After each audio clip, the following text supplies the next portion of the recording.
اچھا سر مجھے یہ بتائیں کہ جب پاکستان تحریک انصاف کا اقتدار نہیں آیا تھا اس سے پہلے معاشی معاملات اور جب پاکستان تحریک انصاف کا اقتدار آ گیا دور اقتدار میں معاشی معاملات زیادہ عروج پہ پہنچے یا کہ اس سے پہلے ہی معاشی معاملات جو ہیں وہ عروج پہ آسمانوں سے باتیں کر رہے تھے؟ یہ ذرا پردہ واسی صاحب معاشی معاملات تو جب پاکستان کے بننے کے چند سال بعد ہی شروع ہو گئے تھے.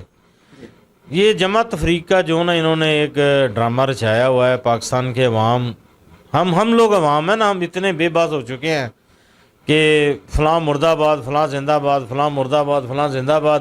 حقیقت میں عوام مر رہے ہیں. عوام کا کوئی نہیں سوچ رہا.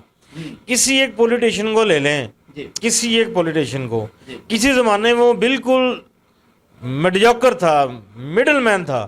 اب وہ جتنے بھی سیاستدان ہیں 100 گھرانوں سے اوپر بھی چلے جائیں ان کا حساب ہی نہیں ہے کہ ان کے پاس پیسہ کہاں سے آیا کتنا آیا. اپنا اپنا طریقہ کار ہے ان کا. پاکستان کے عوام کا کوئی نہیں سوچتا. غریب آدمی دیکھے کتنی ستم ظریفی ہے. ایک مل کا مزدور ریٹائر ہوتا ہے اس کو صرف 8,500 روپے پینشن دے رہے ہیں. کیا 8,500 روپیہ ایک تماچا نہیں ہے مزدور کے منہ پہ؟ وہ مزدور جس کی وجہ سے یہ ملک چل رہا ہے. اس ملک کے ساتھ جو مزدور وفا کرتا ہے یہ ہمارے جو حکمران ہیں میں موجودہ ہو سب کا ہو ان کو کہنا چاہتا ہوں کہ آپ بے وفائی کر رہے ہیں مزدور کے ساتھ پاکستانی کے ساتھ. جو لوگ بے وفائی کرتے ہیں اللہ معاف کرے ایک دن وہ آ جانا ہے کہ پاکستان کے عوام کا ہاتھ ہونا ہے اور ان سیاستدانوں کا گریبان ہونا ہے. اگر یہی روٹین چلتی رہی تو پاکستان کے عوام بالکل اب تنگ آ چکے ہیں. ایک تو کہتے تھے نا کہ بھوک سے آگے نکل چکی ہے بات. پاکستان کے حکمرانوں کو چاہیے کہ ہوش کے ناخن لیں چاہے موجودہ ہیں چاہے سب کا ہیں. عوام غریب میں اس کو کہوں گا جو لاکھ روپے سیلری لے رہا ہے وہ بھی بیچارہ غریب ہے. اس کا بھی گھر کا کچن نہیں چل رہا تو جو 10-15 ہزار لے رہا اس کا کیسے گزارا ہو رہا ہوگا؟ جی بالکل ٹھیک ہے. اچھا سر میں ایک بات آخری سوال ایڈ کرنا چاہوں گا کہ پاکستان تحریک انصاف کے قائد نے ہمارے پاکستان کا نام رکھا ہے نیا پاکستان. اچھا آپ مجھے یہ بتائیں کہ نیا پاکستان بہت بہتر نظر آیا آپ کو یا کہ پرانا پاکستان آپ کو بہتر کارکردگی میں نظر آ رہا ہے؟ عباسی صاحب اللہ سے دعا کریں کہ پاکستان ہی پاکستان ہے پاکستان ہی رہے. نیا ہو یا پرانا ہو پاکستان ہمارا ملک ہے. ہم اپنے ملک کی خیر مانگتے ہیں. ملک ہی رہے گا تو سب کچھ رہے گا نا. اگر ملک خدا نخواستہ میرے منہ میں کہا دنیا میں ایسے ممالک جو جن کی غلط پالیسیاں تھیں وہ دیوالیہ ہو چکے بالکل دنیا میں ان کا کوئی احترام نہیں رہ گیا.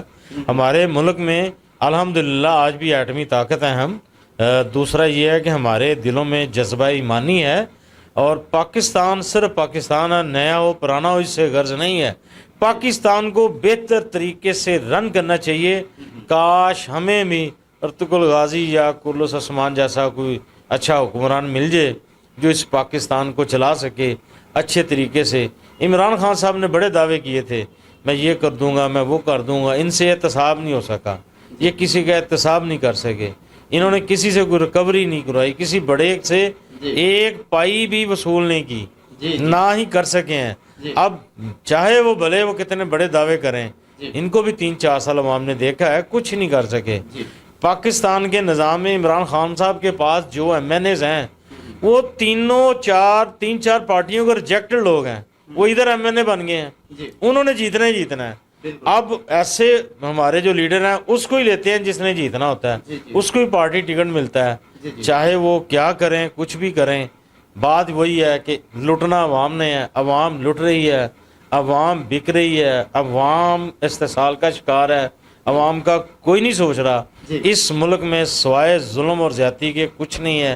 کتنے ہمارے ادارے ہیں کتنی انویسٹمنٹ ہوتی ہے کتنا پیسہ خرچہ ہوتا ہے اور کچھ بھی نہیں. ان کا نعم المدل کیا ملتا ہے ہمیں؟ عوام کو ڈکیتی ملتی ہے. عوام کے ساتھ قتل و غارت ہو رہی ہے. عوام کی جائیدادوں کے اوپر قبضے ہو رہے ہیں. جو طاقتور ہے وہ طاقتور ترین ہو رہا ہے. جو غریب ہے وہ غریب ترین ہو گیا ہے. اب غربت کی لکیر ہم بات کرتے ہیں نا تو دنیا ہنستی ہے کہ غربت کی لکیر ہوتی کیا ہے. یہاں پہ تو 80% عوام غریب ہو چکی ہے. کوئی پوچھنے والا نہیں ہے. بالکل ایسے ہی بالکل ایسے ہی. تو آخر میں ایک اور سوال میرے ذہن میں آیا چلے میں وہ بھی پوچھ لوں. اور وہ سوال یہ ہے کہ اکثر لوگ کہہ رہے ہیں کہ پاکستان تحریک انصاف ڈبل اکثریت کے ساتھ واپس آئے گا، تو میں اپنے سینئر صحافی صفدر شاہین صاحب سے یہ پوچھنا چاہتا ہوں کہ ان کا کوئی ایک ایسا ریزن بتا دیں جس کی وجہ سے یہ ڈبل اکثریت کے ساتھ واپس آئے گا، کوئی ایک ایسا مین ریزن کہ یہ ریزن ہے، اس وجہ سے پاکستان تحریک انصاف کو ڈبل اکثریت کے ساتھ واپس آنا چاہیے. تو یہ میں اپنے بہت سے پوچھوں گا. جی سر. عباسی صاحب مجھے تو سمجھ نہیں آ رہی کون کہہ رہا ہے کہ ڈبل اکثریت سے عمران خان صاحب دوبارہ آئیں گے. ان کی جو پالیسی تھی، معاشی پالیسی دیکھ لیں، خارجہ پالیسی دیکھ لیں یا دوسرے دیکھ لیں، کوئی ایکسٹرا جو کہتے ہیں نا کہ ایکسیلنٹ کام کیا ہو. عمران خان صاحب اپنے بڑے بڑے جلسے دے رہے ہیں، بہت بڑے جلسے دے رہے ہیں. جلسے میں تقریر ایک ہی ہوتی ہے، ان کو نہیں چھوڑوں گا، یہ چور ہیں، ان کو نہیں چھوڑوں گا. بھئی کون کہتا ہے ان کو چھوڑو؟ کوئی نہیں کہتا چوروں کو چھوڑو. چور جو بھی ہے ABCD کوئی چور ہے، آپ نہ چھوڑیں.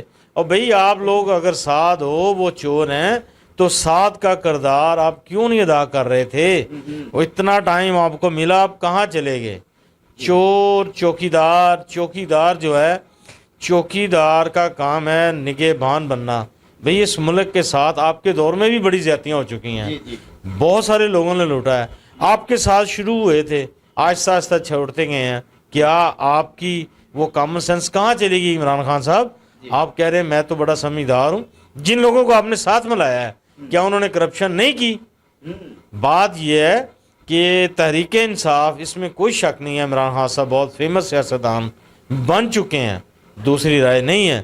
مگر میں پھر وہ کہوں گا کہ جیتنا اس نے ہے جو لوگ جتوا رہے ہیں، کامیاب اس نے ہونا ہے جنہوں نے کامیاب کروانا ہے. طاقت اس کی ہے جن کے پاس آلریڈی ہے. وہ ہاتھ کس کے اوپر رکھتے ہیں، بالکل ادھر کو ہی ٹرن لے جانا ہے. عوام کے ووٹ سے اگر کوئی کامیاب ہوتا تو پاکستان کی ترقی ناگزیر تھی، ترقی ہر طرح ممکن تھی. عمران خان صاحب کو بھی پتہ ہے کہ میں پہلی حکومت جب میری بنی تو کیسے آیا. نواز شریف کو بھی پتہ تھا، اب شہباز شریف کو بھی پتہ ہے. پیپلز پارٹی والے کبھی تھے کہ وہ بالکل فیس کرتے تھے، مگر اب تو وہ سب سے زیادہ کامیاب ہیں اپنی اس پالیسیوں میں. پھر بھی وہی بات بھائی کہ جن کے پاس طاقت ہے انہوں نے گورنمنٹ بنانی ہے. 2/3 دے دیں، مجھے نہیں امید کہ ان کو 2/3 ملے. وہ بالکل ایسے ہی کریں گے کہ وہ سو چلتا رہے. یہ پاکستان کو اس طرح ہی جو لوگ ہیں، کچھ لوٹ رہے ہیں، کچھ اس کو نوچ رہے ہیں. اللہ تعالیٰ ان سے محفوظ کرے. پاکستان کے عوام پہ اللہ تعالیٰ اپنی مہربانی فرما دے تو پاکستان زندہ باد ہو. الحمدللہ. بہت شکریہ. جی ناظرین، یہ تھے جناب بڑی شخصیت صفدر شاہین صاحب، اور آپ نے ان کی باتیں سنی. اور مزید ہمیں کمنٹ باکس میں بتائیں کہ آپ کو ہمارا آج کا پروگرام کیسا لگا. تو کیمرہ مین طارق مغل کے ساتھ اپنے میزبان پیر عباسی کو دیجیے اجازت. اللہ نگہبان. پاکستان زندہ باد.